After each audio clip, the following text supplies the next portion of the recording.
안녕하세요. 3월 인터넷 시스템 중간고사 과제에 대해 발표할 소프트웨어 학부 안예빈이라고 합니다. 발표 시작하도록 하겠습니다.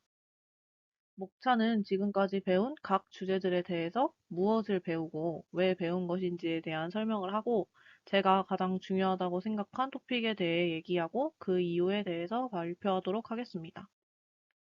2주차 Introduction to IoT에서 가장 중요한 내용은 사물 인터넷 시스템이 무엇인지에 대해서 정확히 알고 그렇다면 올바른 사물 인터넷 시스템 엔지니어가 되기 위해서 필요한 능력은 무엇인지에 대해서 학습하였습니다.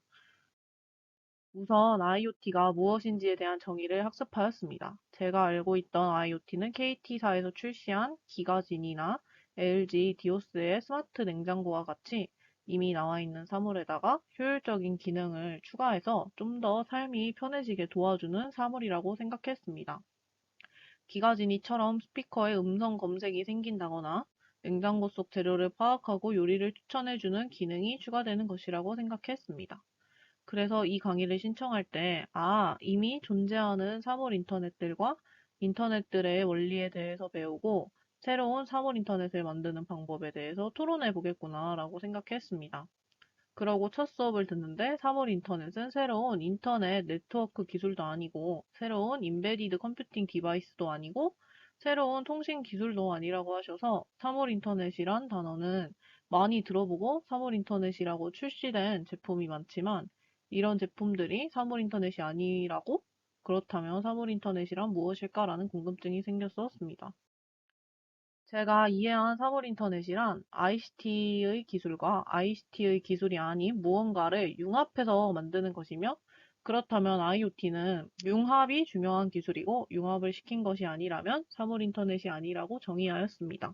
그리고 융합 시스템 공학의 한 종류이기 때문에 사물 인터넷이 아니라 사물 인터넷 시스템이 맞는 단어라고 생각하였습니다.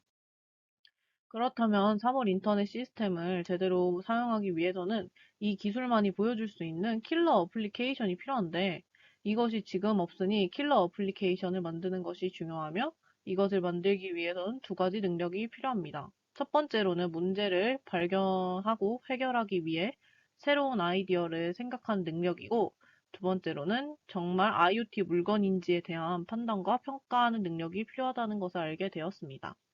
문제를 발견하고 해결하기 위해서는 의지를 가지고 새로운 것을 만들고 싶어 하는 창조적인 욕구가 필요하다는 것을 알았고, 정말 IoT가 필요한 문제인지에 대해 평가하고 판단하는 능력은 가치 있고 의미 있는 예제를 통해서 학습해 볼 수 있다는 것을 배웠습니다. 3주차 Problem Definition, Analysis and Idea Creation 수업에서는 현재 발생하고 있는 문제에 대해 파악하고 체계적으로 꼼꼼하게 분석하여 이 문제를 해결하기 위한 방향과 아이디어를 생성하고 제시하여 디바이스를 구현했을 때 생기는 문제점들에 대해서 고민해 보는 것이 중요했던 것 같습니다. 이런 과정을 통해서 전체적인 IoT 개발의 틀을 확인했다고 생각합니다. 수업에서는 현재 발생한 상황을 팬데믹으로 가정하고 진행되었는데요. 코로나 바이러스가 빠르게 전파되어 많은 사람들이 감염되고 있는 상황에서 현재 백신이 개발되지 않았고 정부는 역학조사를 통해 감염 확산을 차단하고 국민은 방역수칙을 준수하며 생활할 때 발생하고 있는 문제들에 대해서 생각해 보았습니다. 모든 1차 접촉자들을 추적하기가 어려워서 확산 속도보다 느린 역학조사로는 코로나 바이러스를 완전히 통제하고 종식시킬 수 없다는 문제점을 발견하였고, 이것을 해결하기 위한 방안에 대해서 생각해 보았습니다. 문제를 분석해 보니 현재 우리에게는 우리의 위치 정보를 빠르고 정확하게 전달할 수 있는 기기가 존재하지 않는 상황이었기 때문에 사람의 동선을 다 알 수 있는 디바이스가 생긴다면 바이러스 전파를 막을 수 있지 않을까라는 아이디어가 생성되어 그렇다면 어떻게 이런 디바이스를 만들 수 있을까? 핸드폰으로는 이런 것이 불가능할까라는 생각이 들었고 스마트폰과 블루투스로는 불가능하기 때문에 새로운 디바이스를 만들어서 모든 접촉자를 기록할 수 있는 기기가 필요하다는 것까지 제시하였습니다. 그렇다면 이 디바이스를 만들면서 생기는 문제들을 좀 보았는데요. 우선 이 기기를 국민 모두가 소지하고 들고 다녀야 하며, 소지하고 들고 다니게 된다고 해도 개인 사생활 침해 문제가 발생합니다.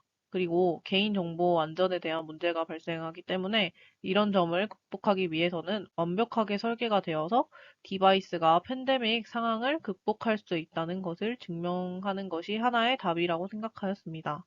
그리고 이것을 해결하기 위해서는 다양한 분야의 기술이 필요하기 때문에 IoT라고 얘기할 수 있는 것 같습니다. 4주차 수업에서는 저번 시간에 만들려고 구상한 디바이스에 대해 구체화하기 위해서 디바이스에 어떤 기술이 필요한지에 대해서 배우는 시간이었습니다. 이러한 내용을 배운 이유는 만들려는 디바이스마다 필요한 ICT 기술이 다를 텐데 해당 디바이스에는 어떤 기술이 필요한지에 대해 인베디드 컴퓨팅 디바이스 관점에서 생각해 볼 수 있는 수업이었던 것 같습니다. 코로나를 종식시키기 위해서 설계한 디바이스에서는 유효한 접촉기만 감지하는 무선 신호 감지 기술이 필요합니다. 이 기술에서는 공간적, 시간적 두 가지 타입의 인베디드 컴퓨팅 디바이스가 필요하다는 점, 별도의 공간에 있는 사람들은 추가하지 않는다는 점을 고려하였습니다. 공간적인 관점에서 MIT에서 비말 감염이 될 수도 있는 거리를 7에서 8m라고 발표하였는데 혹시 모르니 10m 근방에서 만난 모든 사람들을 다 기록해야 합니다. 여기서 실내에 있었더라면 10m 근방이 아닌 같은 공간에 있던 모든 사람들을 기록해야 합니다. 시간적인 관점에서는 야외라면 동일 시간, 동일 장소에 있던 사람만 기록하면 되지만 실내로 가게 된다면 감염자가 들어갔다 나온 이유는 모두 1차 접촉자로 생각해야 합니다.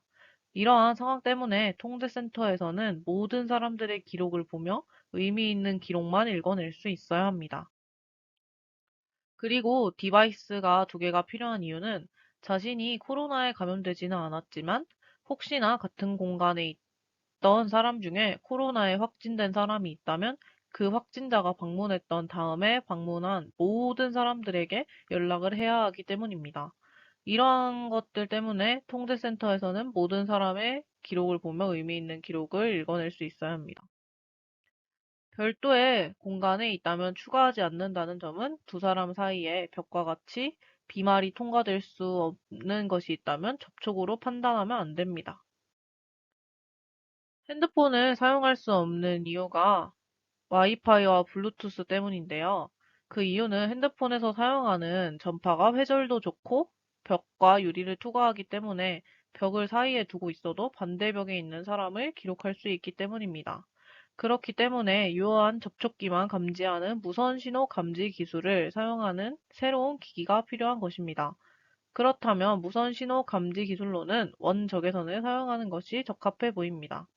원적외선은 10m 거리를 읽을 수 있고 유리를 투과하지 못하며 회전율이 낮아 우리가 원하는 조건을 충족하기 때문입니다. 하지만 이렇게 된다면 핸드폰뿐만이 아닌 정말 위치만 추적되는 디바이스를 사람들이 하나 더 들고 다녀야 되는데 사람들이 사용하려고는 할까요? 라는 다른 문제가 발생합니다. 그리고 위치 정보를 다 기록하면 사생활 침해가 발생하게 되는데 이러한 문제를 극복하기 위해서는 디바이스가 완벽하게 만들어져서 코로나 바이러스 전파를 막을 수 있다는 것을 증명해야 한다고 생각합니다. 5주차 Introduction to Telecommunication Technology for IoT 수업에서는 현재 존재하는 인터넷 전기통신 기술들에 대해서 학습해보고 어떤 전기통신이 코로나를 종식시키기 위한 가장 효율적인 방법인지에 대해서 알아보았습니다. 전기통신에서 중요한 것은 속도, 배터리 소모량, 이동성과 연결성입니다. 넷 다 중요한 점이지만 코로나를 종식시키기 위해서 만드는 이 디바이스는 이동성과 연결성이 좀 더 중요하기 때문에 이것을 중점적으로 보고 현재 기술들 중에 어떤 기술이 사용하기 좋을지 평가해 보았습니다. 우선 전용선으로는 동축 케이블과 광섬유가 있습니다. 동축 케이블은 간섭이 큰 편이고 광섬유는 빛이라서 간섭이 낮습니다. 동축 케이블은 다운로드와 업로드의 속도 차이가 큰 편이지만 광섬유는 속도가 일정한 것을 확인할 수 있습니다. 동축 케이블과 광섬유는 전용선이기 때문에 연결성은 좋지만 이동성이 낮기 때문에 저희처럼 움직이는 디바이스에는 어울리지 않아 보입니다. 그리고 각 이더넷과 와이파이 4, 5, 6에 대해서 또 알아보았습니다.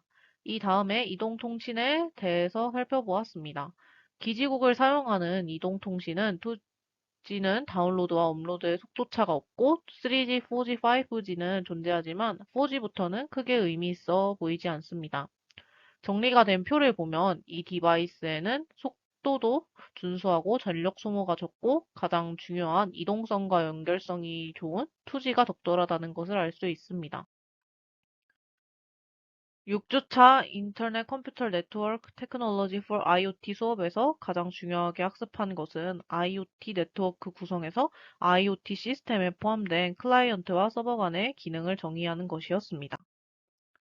클라이언트와 서버 간의 기능이 중요한 이유는 서버에서 기능을 다 한다면 클라이언트들의 기능이 줄어들고 서버의 기능이 낮으면 클라이언트의 기능이 높아지기 때문입니다.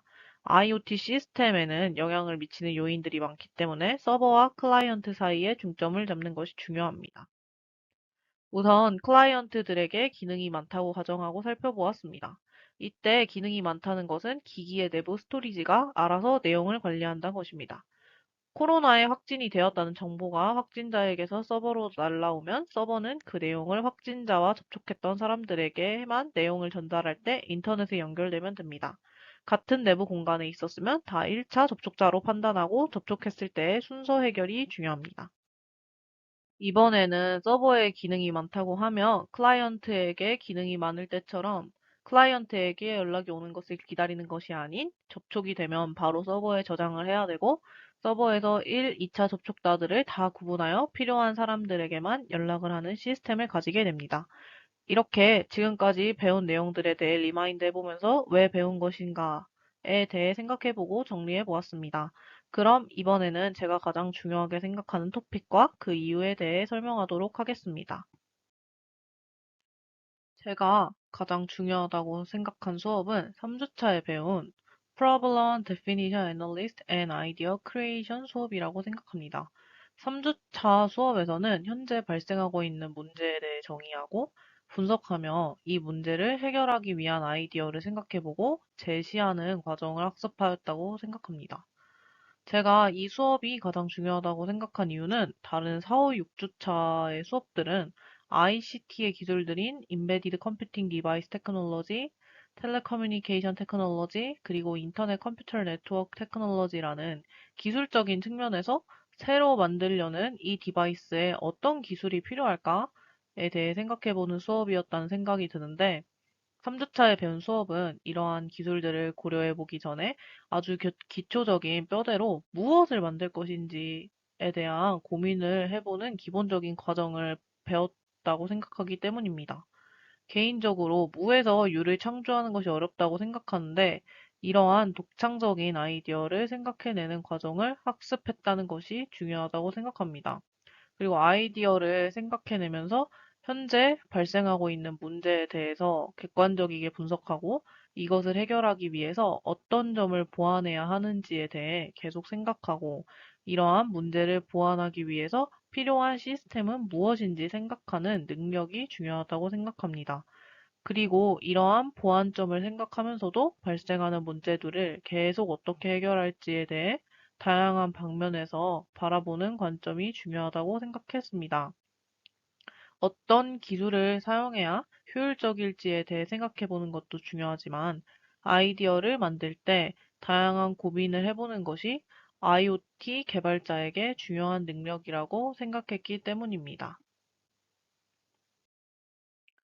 그리고 저는 개인적으로 교수님이 제안하신 이 디바이스를 보고 좀 놀랐었는데, 제가 고등학교 3학년일 때 코로나 팬데믹이 발생하였는데, 저는 그때 그냥 빨리 코로나가 종식되고 마스크를 벗고 생활하던 일상생활로 돌아가고 싶다라는 생각밖에 하지 않았었기 때문인데요. 저도 당시에는 코로나 말고도 다른 팬데믹이 찾아올 것이라는 기사를 봤었어서 이거는 대책을 세워야 한다라고 생각은 했었는데, 근데 정작 지금 겪고 있는 코로나도 힘든데 무슨 다음 팬데믹까지 걱정을 해. 코로나가 잠잠해지면 그때 다시 생각해보자라는 생각을 했었습니다.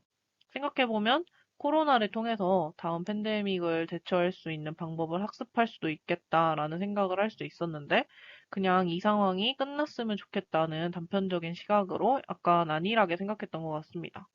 그리고 백신으로만 코로나를 종식시킬 수 있다고 생각했었는데 그렇지 않고 사물 인터넷 시스템으로도 코로나 종식에 기여할 수 있다는 새로운 시각을 열게 된 것 같습니다. 다시 한번 팬데믹이 온다면 바이러스로 인해 또 많은 사망자가 발생할 텐데 이번 코로나 방역 대책 시스템의 오류를 파악하고 다음 팬데믹에 대비해 나아가면 좋을 것 같다는 생각을 좀 추가적으로 하였었습니다. 제가 사용한 사진들의 출처입니다. 이상 발표를 마치겠습니다. 감사합니다.